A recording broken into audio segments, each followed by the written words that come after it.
আমি আর দিদি বেরিয়ে পড়লাম মন্দিরে যাওয়ার জন্য। আর এদিকে দেখি ফুল মিষ্টি হাতে নিয়ে বেরিয়ে পড়লাম। তো বাড়ির পাশে মন্দির, তো হাঁটতে হাঁটতে চলে আসলাম।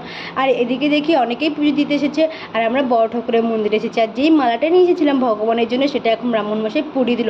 আর হ্যাঁ, আমরা যেমন প্রত্যেক সোমবার মানি, তেমন আমরা এই শ্রাবণ মাসের শনিবারটাকেও মানি। আর হ্যাঁ, আমি এদিকে ঘন্টা বাজাচ্ছিলাম, আর এদিকে পুজো শুরু হয়ে গেছে। আর এদিকে দেখি দিদি খুব দাঁতে যন্ত্রণা করছিল, আর এদিকে কথাও বলতে পারছিল না। আর এদিকে আমি ধূপ মোমবাতি ধরাবো, দেখি বাতাসে আমি ধরাতেই পারছিলাম না। আর এদিকে পুষ্পাঞ্জলি ফুলটা নিয়ে নিলাম। তো পুজো এখন শেষ, তো এখন ডালা নিয়ে বাড়ি যাব। আর এদিকে আমি আর দিদি বেরিয়ে পড়লাম। আর উপোস থাকার পর যেটা সব থেকে প্রয়োজন, সেটা হলো ঠান্ডা জল। তো ঠান্ডা জলকে প্রসাদ দেওয়ার পর আর নিজেও একটু প্রসাদ খেলাম।